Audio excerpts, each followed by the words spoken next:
اور جب یہ لفظ آپ پڑھتے ہیں تو وہ جناتی اور شیطانی چیزیں جو آپ کے ساتھ ہر وقت ہیں، آپ کے دسترخوان پہ بھی ہیں، آپ کے بستر پہ بھی ہیں، آپ کے بیت الخلاء پہ بھی ہیں، آپ کے گھر میں بھی ہیں، ایک حیرت انگیز طاقتور نام اللہ جل شانہ کا لیا جاتا ہے جس سے وہ شیطانی چیزیں ہٹتی ہیں اور دور ہو جاتی ہیں۔ مشرکین نے پوچھا کہ اللہ کے حبیب سے آپ اپنے رب کا تعارف کروائیں، وہ وہی رب مشرکین کا بھی ہے، کفار بھی اسی رب کو مانتے تھے پر کہتے تھے آپ کا رب کیا ہے جو آپ کہتے ہیں، اس کا تعارف کیا ہے؟ تو اللہ پاک نے یہ لفظ ان کے سنا تو جبریل آئے اور سورۃ اخلاص لائے کہ میرے رب کا یہ تعارف ہے۔ سب سے پہلے تو ایک لفظ یاد رکھیے گا کہ تجربہ دلیل کا محتاج نہیں ہوتا، تجربہ دلیل کا محتاج نہیں ہوتا۔ کیا ہر تجربے میں پوری دلیل دی جائے؟ تجربہ یقین کا محتاج ہوتا ہے، تجربہ یقین کا محتاج ہوتا ہے، اس کے لیے کامل یقین ہو، مکمل یقین ہو۔ اندرون سندھ میں گیا ایک کنویں پہ، اب بھی وہ کنواں بیلوں سے چلتا ہے، ساتھ مندر ہے ہندوؤں کا۔ اس کنویں میں پیسے بھی ڈالتے ہیں، فروٹ، سبزیاں، پھل، روپے، جو چیز اس میں ڈالتے ہیں۔ فروٹ، پھل، سبزیوں کی وجہ سے اس کنویں کے پانی میں سخت عفونت ہے، لیکن اس کو جب کنواں چلتا ہے پیتے ہیں، کہتے ہیں یقین ہے کہ اس میں کامل شفا ہے، مسائل کا حل ہے، مشکلات سے دوری ہے۔ تجربہ دلیل کا نہیں، یقین کا محتاج ہوتا ہے۔ سورۃ اخلاص، مشرکین نے پوچھا کہ اللہ کے حبیب سے آپ اپنے رب کا تعارف کروائیں، وہ وہی رب مشرکین کا بھی ہے، کفار بھی اسی رب کو مانتے تھے پر کہتے تھے آپ کا رب کیا ہے جو آپ کہتے ہیں، اس کا تعارف کیا ہے؟ تو اللہ پاک نے یہ لفظ ان کے سنا تو جبریل آئے اور سورۃ اخلاص لائے کہ میرے رب کا یہ تعارف ہے۔ احد بھی ہے، صمد بھی ہے، لم یلد ولم یولد بھی ہے، اور ولم یکن لہ کفوا۔ اب ایک چیز آپ محسوس کریں، سورۃ اخلاص میں پہلے احد آیا ہے، قل هو اللہ احد، کوئی نقطہ نہیں، اللہ الصمد، کوئی نقطہ نہیں، اور آخر میں پھر لم یلد ولم یولد ولم یکن لہ کفوا، کوئی نقطہ نہیں۔ یہ جو لفظ احد ہے نا، حضرت بلال کو سمجھ آ گیا تھا، جتنا ظلم، استبداد، آگ پہ گھسیٹنا تکلیف، ان کے منہ سے ایک لفظ نکلتا تھا، احد احد احد، بس وہی ہے، اس کے علاوہ کوئی ہے ہی نہیں، وہی ہے۔ یہ جو وحدانیت اور احد ہونا ہے، یہ شیاطین اور جنات اور خبائث کو کھا جاتا ہے، وہ احد ہے۔ اور جب یہ لفظ آپ پڑھتے ہیں تو وہ جناتی اور شیطانی چیزیں جو آپ کے ساتھ ہر وقت ہیں، آپ کے دسترخوان پہ بھی ہیں، آپ کے بستر پہ بھی ہیں، آپ کے بیت الخلاء پہ بھی ہیں، آپ کے گھر میں بھی ہیں۔ اس لیے بندہ جب سلام کرتا ہے گھر میں جا کے تو وہ شیطانی چیزیں کہتی ہیں ایک دوسرے سے، ہٹ جاؤ، اس گھر سے نہ کھانا ہے، اس گھر سے نہ کھانا ہے، اس گھر میں نہ آرام ہے، نہ اب دونوں چیزیں اس گھر میں نہیں ہیں۔ کیوں؟ ایک حیرت انگیز طاقتور نام اللہ جل شانہ کا لیا جاتا ہے جس سے وہ شیطانی چیزیں ہٹتی ہیں اور دور ہو جاتی ہیں۔ اس لیے زندگی میں سورۃ اخلاص پڑھنے والا وہ شیطانی حملوں سے محفوظ، شیطانی حملوں سے محفوظ، برے خواب سے محفوظ، بری موت سے محفوظ۔ ایسی موت جو غفلت سے آ جائے۔ کتنے لوگ سوئے پھر نہ اٹھ سکے، کتنے لوگ سوئے پھر واپس نہ آ سکے، اور سورۃ اخلاص اور سورت اخلاص کے ساتھ جو موکلات اور فرشتے ہیں وہ اس بندے کے دین، ایمان اور دل کی روشنی کو قائم رکھتے ہیں۔ اس لیے قبر والوں کے قریب کلمے کے بعد جو سب سے بہترین، مبارک اور معتبر اور مستند اور بابرکت نورانیت چیز سورت اخلاص ہے۔ درود پاک بھی ہے، سارا قرآن بھی ہے، سارے اللہ کے نام بھی ہیں، پر سورت اخلاص قبر والوں کو بہت اچھی لگتی ہے، اور قبر والوں کو بہت مرغوب ہے، اور قبر والوں کو بہت محبوب ہے، قبر والوں کو بہت محبوب ہے سورت اخلاص۔ کیوں؟ سورت اخلاص میں اصل اللہ ہی اللہ ہے، اور یہ اللہ کا تعارف ہے، اور 100% تعارف ہے۔ کیوں؟ زندگی میں 100 سہارے، 100 آسرے ہوتے ہیں، موت کے بعد صرف ایک ہی آسرا ہے۔ وہ آسرا ہے لا ملجا ولا منجا من اللہ الا الیہ۔ مولا سارے چھوڑ گئے، سارے چھوڑ گئے، اب تو ہی ہے اور تو ہی ہے۔ اپنے پیاروں کو سورت اخلاص کا ہدیہ کبھی نہ بھولا کرے، کبھی نہ بھولا کرے۔ اس دنیا سے رخصت ہو جانے والوں کو کبھی نہ بھولا کرے، ان کو اخلاص کا ہدیہ دیا کریں، ان کو اعمال کا ہدیہ دیا کریں، درود کلمے کا ہدیہ دیا کریں، کلمے کا ہدیہ دیا کریں۔ میرے پاس سینکڑوں واقعات ہیں، میں انہیں سینکڑوں ہی کہوں گا، ہزاروں اگر کہہ دوں تو شاید میں مبالغہ نہیں کروں گا کہ جی آپ کے والدین کو ہدیہ کیا، یہ عمل ہدیہ کیا، یہ عمل ہدیہ کیا، یہ عمل ہدیہ کیا، ہمارے کام بن گئے۔ اصل میں وہ اعمال کا ہدیہ اللہ کی بارگاہ میں پیش ہوتا ہے، اور اللہ پاک خوش ہو کے اللہ کو اس کے کام بنا دیتا ہے۔ کام کون بناتا ہے؟ اللہ بنا دیتا ہے۔ یا آپ کے والدین کو ہم مسلسل یہ ہدیہ کر رہے ہیں، آپ کی ہمشیرہ کو مسلسل یہ ہدیہ کر رہے ہیں۔ یہ سورت اخلاص سوتے وقت پڑھنا، دائیں طرف حیرت انگیز موکلات ہوتے ہیں، حفاظت ان کے ہاتھوں میں غرز ہوتے ہیں، اور جو جناتی شیطانی چیز وسوسوں کی شکل میں کسی بھی شکل میں آتی ہے، اللہ پاک اس کا نظام بہتر کر کے اس کی حفاظت کرتے ہیں۔ علی کرم اللہ وجہ فرماتے ہیں النوم نصف الموت، نیند آدھی موت ہے، نیند آدھی موت ہے، اور نیند کے بعد پتہ نہیں کائنات کا نظام کیا ہے، کیا اتار کیا چڑھاؤ، کیا صبح کیا شام۔ سورت اخلاص اس کو سنبھالتی ہے، سورت اخلاص حفاظت کے لیے چھاؤں بن جاتی ہے، پرندہ جیسے بچہ اس کے لیے پر بن جاتی ہے، اور سورت اخلاص حفاظت کا انوکھا نظام بن جاتی ہے۔ سورت اخلاص، سورت اخلاص تاثیر ہے اور مٹھاس ہے، اور ایک چاشنی ہے۔ آپ کہیں گے کیسے؟ ہر پھول کی اپنی خوشبو ہے، ہر پھل کا اپنا مٹھاس ہے، اپنا ذائقہ ہے، اسی طرح سورت اخلاص چاشنی ہے، ذائقہ ہے۔ آپ یہ بتائیں مجھے، جتنی بھی چیزیں ہوتی ہیں ان میں جن چیزوں میں آپ نے میٹھا ڈالنا ہوتا ہے، اگر ان چیزوں کو سب کچھ کر لے اور میٹھا نہ ڈالے، میٹھا نہ ڈالے تو میٹھا ہی اس کے ذائقے کو بناتا ہے۔ سورت اخلاص مٹھاس ہے آپ کے سارے دسترخوان کا، روحانی دسترخوان جتنے بھی ہیں ان کا سورت اخلاص مٹھاس ہے، مٹھاس ہے۔ کتنے واقعات اور روایات ایسی ہیں کہ سورت اخلاص قبر کے قریب پڑھی، صاحب قبر نے کہا کہ آپ کا جو ہدیہ بھیجا ہوا ہے ہمارے ہاں اتنا محبوب ہے کہ ہم سارے اس کو تقسیم کر رہے ہیں۔ اور کتنے واقعات ہیں کہ 70 سال پہلے کوئی اللہ والے آئے تھے، انہوں نے آ کے ہماری قبر میں 17 بار یا 21 بار مختلف روایات سورت اخلاص پڑھ کے ہدیہ کیا۔ آج 70 سال ہو گئے، اس ہدیے کی برکتوں کو بانٹتے بانٹتے بانٹتے وہ ختم نہیں ہو رہا، وہ ختم نہیں ہو رہا۔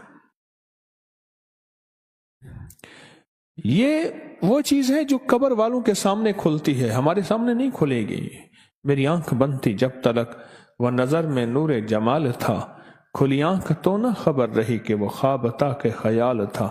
یہ زندگی خواب و خیال بن جائے گی، جیسے بچپنا خواب و خیال بن جاتا ہے، احساس ہوتا ہے میں ایسا تھا، یہ کرتا تھا، پھر یہ زندگی خواب و خیال بن کے سورۃ اخلاص تسبیح خانے کا یہ قیام، یہ تسبیح خانے کے قیام میں اگر اندر کی طبیعت کی ناگواری آتی ہے، کہتے نکل یہاں سے، اس کو اللہ کے لیے برداشت کرنا اور پھر یہاں رہ کے اللہ کے لیے اپنے وقت کو ضائع نہ کرنا اور ہر عمل میں ایسے جڑ کے بیٹھنا کہ جیسے میں نیا آیا ہوں، آج تک مجھے پتہ نہیں، ایسے کان دے کے، ایسے آنکھ دے کے، ایسے توجہ سے بیٹھنا، یہ مجالس آخری وقت میں کام آئیں گی۔ ہاں، آخری وقت میں کام آئیں گے۔ اور میں کہ جو بندہ نیک محفل میں بیٹھتا ہے، آخری وقت میں وہ نیک محفل، آخری لمحوں میں وہ نیک محفل اس کی آنکھوں کے سامنے لائی جائے گی۔ ایک جس کو دوست رکھتا ہے۔ میرے حضرت نے مجھے ایک دفعہ فرمایا، مجھے دوست رکھتا ہے؟ میں دوست کے ساتھ عشق رکھتا ہوں، اور میں اپنے بولوں میں سچا ہے۔ بڑے عرصے کے بعد ایک بات یاد آئی، جی میں سچا ہوں، اور میں انشاءاللہ تعالی جو کسی اللہ کے ولی کو دوست بھی رکھتا ہے اور دوستی میں سچا ہوتا ہے اور اس پہ شک نہیں کرتا، اللہ قیامت کے دن اس کو، اللہ موت کے وقت اس کو کلمہ نصیب کرتے ہیں۔ سچے دوستوں کو سامنے لاتے ہیں، سچی مجالس کو سامنے لاتے ہیں، اور بندہ ایسے تڑپ رہا ہوتا ہے سچی مجالس کو دیکھ کے، اور دیکھتے ہوئے ایک صاحب مرنے لگے تو مرتے ہوئے جیسے تاش کے پتے پھینکتے ہیں ویسے پھینک رہے تھے، اور اپنے ساتھ تاش کھیلنے والوں کے نام لے رہے تھے۔ موت کی بے کسی میں جب کوئی سمجھ نہیں آ رہا ہوتا، ہوش نہیں ہوتا، وہ اس کا ہاتھ پکڑتے تھے اور کہتے تھے کلمہ پڑھ، وہ ہاتھ چھڑواتا تھا اور وہ پھر ایسے پتہ مارتا تھا اور ان دوستوں کو یاد کرتا تھا جو اس کے ساتھ تاش میں رہتے تھے۔ وہ کلمے کا اصرار کرتے رہے، وہ پتوں کا اصرار کرتا رہا، اور پتے پھینکتے پھینکتے دنیا سے چلا گیا۔ آپ کن مجالس میں اپنے آپ کو آپ نے قید کر رکھا ہے؟ کن محافل میں اپنے آپ کو قید کر رکھا ہے؟ چاہتوں اور آرزوؤں کا خون کر رکھا ہے، رب کو راضی ہونے کا پورا عزم کر رکھا ہے، رب کو راضی کرنے کا پورا عزم کر رکھا ہے، تسبیح خانے میں آپ نے آپ کو قید کر رکھا ہے، اور تسبیح خانے کے دسترخوان روحانی قدردانی سے لے رہے ہیں۔ یہ آخری لمحوں میں کام آئے گا، اور آخری لمحوں میں نہیں۔ کہنے لگے کہ میرے والد فرماتے تھے کہ ان کے جو دادا تھے، میرے والد فرماتے تھے جو ان کے دادا تھے، انہوں نے اپنے دادا کو دیکھا ہوا تھا، بچپن اور جوانی میں انہوں نے لمبی عمر پائی۔ وہ ایک اللہ والے کے ہاں رمضان کے روزے رکھنے چاہتے تھے، جیسے شیخ عبدالحق محدث دہلوی رحمت اللہ علیہ یہاں لاہور میں شاہ ابو المعالی رحمت اللہ علیہ کے ہاں روزے رکھنے آتے تھے۔ شیخ عبدالحق وہ ہیں جن کے ذریعے سے پورے بر صغیر میں حدیث آئی ہے، میری بات یاد رکھنا، اور شاہ ابو المعالی مرشد یہاں لاہور میں اب بھی ان کا مزار ہے، ان کے ہاں روزے رکھنے آتے تھے۔ کسی نے پوچھا آپ تو مرشد عالم ہیں، اور آپ تو عالم ہیں، مرشد تو غیر عالم ہیں، آپ یہاں کیا کرنے آتے ہیں؟ کہا کہ امام احمد بن حنبل بشر حافی کے ہاں جاتے تھے، اور امام احمد بن حنبل بہت مجتہد عالموں کے امام تھے۔ بشر حافی تو وہ تھے جو بہت عرصہ پہلے شراب سے توبہ کر کے آئے تھے۔